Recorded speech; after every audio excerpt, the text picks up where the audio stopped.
இனி வருகின்ற நாட்கள் உங்களுக்கு நல்லதே நடக்கட்டும். அனைவருக்கும் வணக்கம். நம்ம இன்னைக்கு பார்க்குற ராசி மேசராசி. மேசராசி அன்பர்களுக்கு அடுத்து வருகின்ற 7 நாட்களும் எப்படி அமைந்திருக்கு, வருகின்ற நாட்களுடைய கிரக அமைப்புகள் எப்படி இருக்கு, இந்த மேசராசியில் பிறந்த 3 நட்சத்திரக்காரர்களுக்கும் வருகின்ற நாட்கள் எப்படி இருக்கு அப்படிங்கிறத தொடர்ந்து இந்த வீடியோவில் பார்க்கலாம். நீங்கள் இப்போ தான் ஃபர்ஸ்ட் டைமாக நம்ம சேனலை பார்க்குறதா இருந்தால் நம்ம சேனலை சப்ஸ்கிரைப் பண்ணிக்கோங்க. கூடவே இருக்கிற பெல் ஐக்கானையும் கிளிக் பண்ணிக்கோங்க. அப்போ தான் நாங்கள் போடுற ஒவ்வொரு வீடியோவுமே உங்களுக்கு நோட்டிஃபிகேஷனாக வரும். நீங்கள் மேசராசி அன்பராக இருந்தால் மறக்காமல் நம்மளுடைய சேனலுக்கு ஒரு லைக் கொடுத்துட்டு, உங்களுடைய உறவுகள் வகையில், நண்பர்கள் வகையில் யாராவது மேசராசி அன்பர்கள் இருக்காங்க, நாங்கள் சொல்கிற பொதுவான குணங்கள் அவங்க கூட பொருந்தி போகுது அப்படின்னா மறக்காமல் இந்த வீடியோவை அவங்களுக்கும் ஷேர் பண்ணிவிடுங்க. மேசராசியில் நீங்கள் எந்த நட்சத்திரத்தில் பிறந்தீங்க அப்படிங்கிறதையும், உங்களுடைய குலதெய்வ பெயர் என்ன அப்படிங்கிறதையும் மறக்காமல் எங்களுடைய கமெண்ட் பாக்ஸில் தெரிவிங்க. ஏன் அப்படின்னா உங்களுடைய குலதெய்வம் தான் உங்களையும் உங்களுடைய சன்னதியும் காக்கக்கூடிய தெய்வம். அதனால் குலதெய்வத்தோட பெயர் கமெண்ட் பாக்ஸில் தெரிவிங்க. உங்களுக்காக நாங்களும் பிரார்த்தனை பண்ணிக்கிறோம். வாங்க நம்மளுடைய மேசராசி என்பர்களுக்கு வருகின்ற நாட்கள் எப்படி இருக்குது அப்படிங்கிறத பார்க்கலாம்.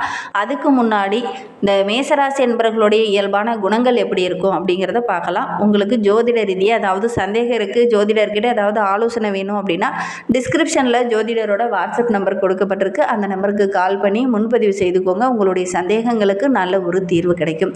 இந்த மேசராசி என்பர்களை பொறுத்தவரைக்கும் நல்ல ஒரு நடுத்தரமான உயரமுடையவங்களாக இருப்பாங்க. இவங்களுடைய கழுத்தே பார்த்தீங்கன்னா கொஞ்சம் நீண்ட கழுத்து உடையவங்களாக இருப்பாங்க. முகத்தில் எல்லாரும் ஒரு புன் சிரிப்பு இருந்துக்கிட்டே இருக்கும். இவங்களுடைய தலையில் கூட எங்கேயாவது ஒரு இடத்துல தழும்பு இருக்கும். உங்களுக்கு அந்த மாதிரி இருக்கா அப்படிங்கிறத அந்த மேசராசி என்பர்கள் பார்த்துட்டு இருக்கீங்க அப்படின்னா கட்டாயம் எங்களுக்கு கமெண்ட் மூலிமா தெரிவிங்க. 7 முதல் 13 பாகைக்குள்ளாக இருக்கக்கூடியவங்க இந்த மேச ராசியில் சேர்ந்தவங்க. இவங்களுக்கு முடி கூட பார்த்திங்கன்னா கொஞ்சம் சுரண்டை முடியாக தான் பெரும்பாலும் இருக்கும். பல் பிரச்சனை இவங்களுக்கு அதிகமாக வரக்கூடிய ஒரு சூழ்நிலை இருக்குது. பல் பிரச்சனை இல்லை, எலும்பு சம்பந்தமான பிரச்சனை ஏதாவது ஒன்று அடிக்கடி இவங்களுக்கு வரும். ஆரோக்கிய விஷயத்தில் கொஞ்சம் பயப்படக்கூடியவங்களாக இந்த மேசராசி என்பர்கள் இருப்பாங்க. மற்றபடி எல்லா விஷயத்துலையும் ரொம்ப தைரியமானவங்க, பேச்சில் தைரியமானவங்க, தலைமை பொறுப்பில் ரொம்ப தைரியமானவங்க, அமைதியான தோற்றமுடையவங்களாக தான் இருப்பாங்க. ஆனால் ஒரு பேச்சோ ஒரு 10 பேர்த்துக்கு முன்னாடி பேசணும்னா ரொம்ப தைரியமாக எல்லா விஷயத்தையும் பேசக்கூடியவங்கள அந்த மேசராசி என்பர்கள் இருப்பாங்க. ரொம்ப சுறுசுறுப்பானவங்க, கூர்மையான புத்தி கூர்மை உடையவங்க அப்படின்னே சொல்லலாம். எல்லாத்தையுமே கவனிச்சுக்கிட்டே இருப்பாங்க. டக்குன்னு எந்த இடத்துல எப்போ பேசணுமோ அந்த இடத்துல பேசக்கூடியவங்களா இந்த மேசராசி என்பர்கள் இருப்பாங்க. ஏன்னா செவ்வாயோட ஆதிக்கத்தில் பிறந்தவங்க.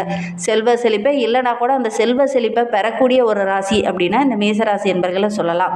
உருவாக்குவதில் ரொம்ப வல்லவங்க. இவங்களுடைய உள்ளம் ரொம்ப தெளிவாக இருக்கும், ரொம்ப மகிழ்ச்சியாக இருக்கும். எப்பவுமே குழந்தைத்தனமான அந்த உள்ளத்துக்கு சொந்தக்காரங்க அப்படின்னா இந்த மேசராசி என்பர்களை சொல்லலாம். மனதில் ஒன்று வச்சுக்கிட்டு வெளியில் ஒன்று பேசுகிற பழக்கம் இந்த மேசராசி என்பர்களுக்கு எப்பவுமே கிடையாது. வெளிப்படையாக எல்லாத்தையும் பேசுவாங்க. உறவுகளுக்கு முக்கியத்துவம் கொடுக்கக்கூடியவங்க. அதோட கூட என்பர்கள் எந்த ஒரு விஷயத்தில் இறங்கினாலும் அந்த விஷயத்தில் வெற்றி பெறாமல் ஓய மாட்டாங்க. அதற்காக கடுமையாக உழைக்கக்கூடியவங்கள இந்த மேசராசி என்பர்கள் இருப்பாங்க. இவங்களை கண்டு தான் மற்றவங்க பயப்படுவாங்க.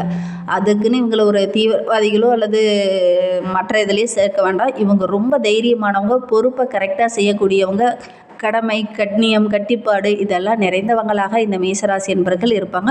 ரொம்ப சிக்கனவாதிகள், கரெக்டாக தன்னுடைய வேலையை செய்யக்கூடியவங்களாக இருப்பாங்க. பேச்சு, சொல், செயல் எல்லாமே ஒரே மாதிரி தான் இந்த மேசராசி என்பர்களுக்கு இருக்கும் அப்படின்னே சொல்லலாம். சரி, இவங்களுக்கு வருகின்ற நாட்கள் எப்படி இருக்குது, வருகின்ற நாட்களுடைய கிரக அமைப்புகள் எப்படி இருக்குது அப்படிங்கிறத பார்க்கலாம். வருகின்ற நாட்களுடைய கிரக நிலையை வைத்து ஆராய்ந்து பார்க்கும்போது இந்த மேசராசி அன்பர்களுக்கு சுகஸ்தானத்தில் குரு, பஞ்சமஸ்தானத்தில் கேது, ரணருண ரோகஸ்தானத்தில் சூரியனும் சுக்கரனும், சப்தமஸ்தானத்தில் செவ்வாய் புதன், லாபஸ்தானத்தில் சனி பகவான் வக்கரகம் அடைந்திருக்கிறார். அவரோடு கூட ராகு இணைந்திருக்கிறார். கிரக அமைப்புகள் நம்மளுடைய மேசராசி என்பர்களுக்கு இந்த மாதிரி அமைந்திருக்கு. இதனால் என்னென்ன நற்பலன்கள் இவங்களுக்கு கிடைக்கிறதுக்கு அப்படிங்கிறத பார்க்கலாம். இந்த மேசராசி என்பர்களுக்கு நல்ல ஒரு அனுகூலமான காரியம் இந்த காலகட்டத்தில் நடக்கும் அப்படின்னே சொல்ல. இந்த வாரமே நல்ல ஒரு மகிழ்ச்சிகரமான வாரமாக அமைந்திருக்கு. நான் தீபாவளி அப்படின்னாவே எல்லாருக்கும் மகிழ்ச்சி அதிகமாக இருக்கும். ஆனால் இந்த காலகட்டத்தில் நீங்கள் எடுக்கிற காரியங்கள் எல்லாமே இந்த மேசராசி என்பர்களுக்கு ரொம்ப அனுகூலமாக அமைய போகுது. அதனால் இது ரொம்ப மகிழ்ச்சிகரமான வாரமாக இந்த வாரம் அமைந்திருக்கு அப்படின்னு சொல்ல. முக்கிய நண்பர்களை இந்த காலகட்டத்தில் சந்திப்பீங்க. அவங்க மூலிமா சின்ன சின்ன உதவிகள் கிடைக்கும். ஆரோக்கிய ரீதியாக இருந்த பிரச்சனைகள் சரியாகும். மனதில் தைரியம் வரும், தன்னம்பிக்கை வரும், சுய தன்னம்பிக்கை அதிகமாக வரும். அதனால் தன்னால் ஜெயிக்க முடியும் அப்படின்னு ஒரு சுய தன்னம்பிக்கையோடு இறங்குவீங்க. அந்த காரியம் எல்லாமே உங்களுக்கு வெற்றியாக அமையக்கூடிய ஒரு யோகமான வாரமாக வருகின்ற வாரம் அமைந்திருக்கு. எதிர்பாராத சின்ன சின்ன திருப்பங்களும் இந்த காலகட்டத்தில் ஏற்படும். தொழிலில், வியாபாரத்தில் நல்ல ஒரு முன்னேற்றத்தை எதிர்பார்க்கலாம். எதுலேயுமே இந்த காலகட்டத்தில் கொஞ்சம் முன்னெச்சரிக்கையோடு செயல்பட்டீங்க அப்படின்னா நல்ல ஒரு மகிழ்ச்சிகரமான செய்தி உங்களை தேடி வரும். வியாபாரத்தில் கொஞ்சம் செலவுகள் ஏற்படும். அதற்கேற்றாற் போல் அந்த வார இறுதியில் வருமானம் கிடைக்கும் அப்படின்னு சொல்லலாம். உத்தியோகத்தில் இருக்கிறவங்களுக்கு முக்கிய பொறுப்பு கிடைக்கும். ஒரு சிலர்லாம் ரொம்ப நாளாக முக்கிய பொறுப்பு கிடைக்கணும், பதவி உயர்வு கிடைக்கணும், சம்பள உயர்வு கிடைக்கணுங்கிறதுக்காக கடுமையாக பாடுபட்டிருப்பீங்க. ஆனால் அதெல்லாம் கிடைக்கிறதுல சின்ன சின்ன தடைகள், பிரச்சனைகள் இருந்திருக்கும். ஆனால் இந்த காலகட்டத்தில் நீங்கள் முயற்சி பண்ணீங்க அப்படின்னா அதெல்லாம் கிடைக்கக்கூடிய யோகம் இருக்குது. உங்களுடைய செயல்திறன் ரொம்ப சிறப்பாக இருக்குது. குடும்பத்தில் சந்தோஷம் இருக்கும். பிரிந்த உறவுகள்லாம் உங்களை தேடி வரும். குடும்ப உறுப்பினர்களால் இருந்த பிரச்சனை இந்த காலகட்டத்தில் சரியாகும். கணவன் மனைவிக்கிடையே நல்ல ஒரு ஒற்றுமையை எதிர்பார்க்கலாம். ஒரு சிலருக்கெல்லாம் சின்ன சின்ன மனஸ்தாபங்கள் இருந்திருக்கும். அந்த மனஸ்தாபங்கள்லாம் வருகின்ற நாட்களில் சரியாகும். பிள்ளைகளுடைய கல்வி சார்ந்த விஷயத்தில் கொஞ்சம் சிந்தித்து செயல்படுங்க. அவசரம் காட்ட வேண்டாம். கொஞ்சம் பொறுமையாக இருந்தீங்க அப்படின்னா பெரிய பாதிப்போ பெரிய இடர்பாடோ எதுவும் வராது. உறவினர்கள் மத்தியில் நல்ல ஒரு பாராட்டுக்குரிய நபராக இந்த மேசராசி என்பர்கள் வருகின்ற நாட்களில் வர போகிறீங்க. பெண்களுக்கு இந்த காலகட்டம் ரொம்ப சிறப்பாக இருக்குது. எதிர்பார்த்த விஷயம் எல்லாமே டக்குன்னு நடக்கும். அதனால் நல்ல ஒரு மகிழ்ச்சிகரமான வாரமாக வருகின்ற வாரம் அமைந்திருக்கு. கலைத்துறையை சார்ந்த நண்பர்களுக்கு வருகின்ற வாரத்தில் திடீர்னு சின்ன சின்ன செலவுகள் வரும். அதற்கேற்றாறு போல் வருமானமும் இந்த வார இறுதிக்குள்ளேயே உங்களுக்கு கிடைக்கும். அரசியல் துறையில் இருக்கிறவங்களுக்கு முக்கிய பொறுப்பெல்லாம் கிடைக்கக்கூடிய யோகம் இருக்குது. தொண்டர்களுடைய ஆதரவு இருக்கிறதுனால நல்ல ஒரு மகிழ்ச்சிகரமான வாரமாக வருகின்ற வாரம் அமைந்திருக்கு. மாணவர்களை பொறுத்தவரையிலும் கல்விக்காக நீங்கள் எடுக்கிற ஒவ்வொரு விஷயமே உங்களுக்கு வெற்றியை தேடி தரும். சின்ன சின்ன திருப்பங்களையும் இந்த காலகட்டத்தில் நீங்கள் எதிர்பார்க்கலாம். ரொம்ப தன்னம்பிக்கையோட ஒவ்வொரு விஷயத்திலையும் இறங்குவீங்க. அது எல்லாமே உங்களுக்கு வெற்றியாக அமையக்கூடிய ஒரு யோகமான வாரமாக வருகின்ற வாரம் இந்த மேசராசி மாணவர்களுக்கு அமைந்திருக்கு. மேசராசியில் அஸ்வினி நட்சத்திரத்தில் பிறந்தவங்களுக்கு அடுத்து வருகின்ற 7 நாட்களும் எப்படி அமைந்திருக்கு அப்படிங்கிறத பார்க்கலாம். எதுலேயுமே கொஞ்சம் கவனமாக இருக்கணும். வேகமும் இருக்கணும், விவேகமும் இருந்தால் தான் ஒவ்வொரு விஷயத்திலையும் உங்களால் வெற்றி பெற முடியும். வேகம் மட்டும் இருந்தது அப்படின்னா வெற்றி பெற முடியாது. விவேகமும் இருந்தது அப்படின்னா வெற்றி பெறணும். எடுக்கிற காரியமும் உங்களுக்கு வெற்றியாக அமையக்கூடிய யோகம் இருக்கும். எதுலேயுமே கொஞ்சம் அவசரம் காட்டாமல் கொஞ்சம் பொறுமையாக இருக்கிறது ரொம்பவும் நல்லது. குறிப்பாக அடுத்தவங்களுடைய விஷயத்தில் டக்குன்னு தலையிட வேண்டாம். கொஞ்சம் ஒதுங்கி நின்று என்ன தான் பிரச்சனை அப்படின்னு கேட்டுட்டு அதுக்கப்புறம் நீங்கள் இறங்குறது நல்லது. அல்லது அவசரம் காட்டினீங்க அப்படின்னா சின்ன சின்ன இடர்பாடுகளை சந்திக்க வேண்டிய ஒரு சூழ்நிலை இருக்குது. குறிப்பாக இந்த அஸ்வினி நட்சத்திரக்காரங்க இந்த வாரத்தில் வண்டி வாகனத்தில் செல்லும்போது ரொம்ப கவனமாக இருக்கணும். நெருப்பு சம்பந்தமான தொழிலில் இருக்கிறவங்களும் இயந்திர சம்பந்தமான தொழிலில் இருக்கிறவங்களும் ரொம்ப கவனமாக இருக்கணும். பரணி நட்சத்திரத்தில் பிறந்தவங்களுக்கு வருகின்ற 7 நாட்களும் எப்படி அமைந்திருக்கு அப்படிங்கிறத பார்க்கலாம். தொழிலில், வியாபாரத்தில் இருந்த அந்த மந்த நிலையெல்லாம் மாறி நல்ல ஒரு வருமானத்தை வருகின்ற நாட்களில் எதிர்பார்க்கலாம். பழைய வாக்கிலாம் கூட வசூலாகாமல் இருந்திருக்கும். இந்த காலகட்டத்தில் நீங்கள் முயற்சி பண்ணீங்க அப்படின்னா அதெல்லாம் வசூலாகும். வாடிக்கையாளர்கிட்ட பேசும்போது கொஞ்சம் அனுசரணையாக பேசுகிறது நல்லது. உத்தியோகத்தில் இருக்கிறவங்க வீண் அலைச்சலை கொஞ்சம் சந்திக்க வேண்டிய ஒரு சூழ்நிலை இருந்தாலும் அதற்கேற்ற வருமானம் இந்த காலகட்டத்தில் உங்களுக்கு கிடைக்கும் அப்படின்னே சொல்லலாம். மேசராசியில் கார்த்திகை 1ஆம் பாதத்தில் பிறந்தவங்களுக்கு அடுத்து வருகின்ற 7 நாட்களும் எப்படி அமைந்திருக்கு அப்படிங்கிறத பார்க்கலாம். வருகின்ற வாரம் நல்ல ஒரு மகிழ்ச்சிகரமான வாரமாக அமைந்திருக்கு அப்படின்னே சொல்லலாம். குடும்பத்தில் இருக்கிறவங்ககிட்ட சின்ன சின்ன இடர்பாடுகள் வந்தாலும் அனுசரித்து போனீங்க அப்படின்னா பெரிய பாதிப்பு எதுவும் ஏற்படாது. கணவன் மனைவிக்கிடையே நல்ல ஒரு ஒற்றுமையை எதிர்பார்க்கலாம்.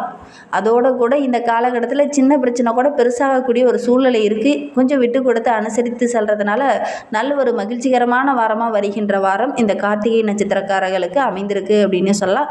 பிள்ளைங்க மூலியமாக கூட ஏதாவது மகிழ்ச்சி தர மாதிரி நல்ல விஷயங்கள் நடக்கும். குடும்பத்திற்காக கொஞ்சம் கூடுதலாக உழைக்க வேண்டிய ஒரு சூழ்நிலை இருக்குது. இந்த காலகட்டத்தில் மற்றவங்களுடைய பேச்சை கேட்டு எந்த ஒரு விஷயத்திலையும் இறங்க வேண்டாம். ரொம்ப பொறுமையாக இருந்தீங்க அப்படின்னா பெரிய பாதிப்போ பெரிய இடர்பாடோ எதுவும் ஏற்படாது. இந்த காலகட்டத்தை பொறுத்தவரைக்கும் அடுத்தவங்களுடைய பேச்சை கேட்காம முடிந்த அளவுக்கு உங்களுடைய சொந்த அறிவை பயன்படுத்தி ஒவ்வொரு விஷயத்திலையும் இறங்குனீங்கன்னா நல்ல மாற்றத்தை நீங்கள் எதிர்பார்க்கலாம். பண தேவையும் பூர்த்தியாகும். பொருளாதார நிலைமையும் ஓரளவுக்கு சிறப்பாக இருக்குது அப்படின்னு சொல்லலாம். இன்னுமே உங்களுடைய வாழ்க்கை ரொம்ப சிறப்பாக ரொம்ப மகிழ்ச்சி வெற்றிகரமாக இருக்கணும் அப்படின்னு நினைக்கிற நம்மளுடைய மேசராசி அன்பர்கள் சுவாமிமலை முருகனை வழிபட்டுட்டு வாங்க. நீங்கள் எடுக்கிற காரியங்கள் எல்லாமே உங்களுக்கு வெற்றிகரமாக அமையும். நீண்ட நாளாக மனதுக்குள்ளே இருக்கிற கவலைகள் எல்லாமே தீரும். சுவாமிமலை முருகப்பெருமானை வழிபடுங்க. உங்களுடைய வாழ்க்கையில் சின்ன சின்ன திருப்பங்கள் இந்த காலகட்டத்தில் ஏற்படும். நம்பிக்கையோடு செய்யுங்க. இந்த மாதிரி பயனுள்ள தகவலை நீங்கள் தொடர்ந்து கேட்கணும் அப்படின்னு நினச்சிங்கன்னா நம்ம சேனலை சப்ஸ்கிரைப் பண்ணிவிட்டு கூடவே இருக்கிற பெல் ஐக்கானையும் கிளிக் பண்ணிக்கோங்க. அப்போ தான் நாங்கள் போடுற ஒவ்வொரு வீடியோவுமே உங்களுக்கு நோட்டிஃபிகேஷனாக வரும். நீங்கள் மேசராசி அன்பராக இருந்தால் மறக்காமல் நம்மளுடைய சேனலுக்கு ஒரு லைக் கொடுத்துட்டு உங்களுடைய உறவுகள் வகையில் நண்பர்கள் வகையில் யாராவது மேசராசி அன்பர்கள் இருக்காங்க அப்படின்னா மறக்காமல் இந்த வீடியோவை அவங்களுக்கும் ஷேர் பண்ணிவிடுங்க. மேசராசியில் நீங்கள் எந்த நட்சத்திரத்தில் பிறந்தீங்க, உங்களுடைய இஷ்ட தெய்வ பெயர் என்ன, உங்களுடைய குலதெய்வ பெயர் என்ன அப்படிங்கிறத மறக்காமல் எங்களுடைய கமெண்ட் பாக்ஸில் தெரிவிங்க. தேங்க்யூ.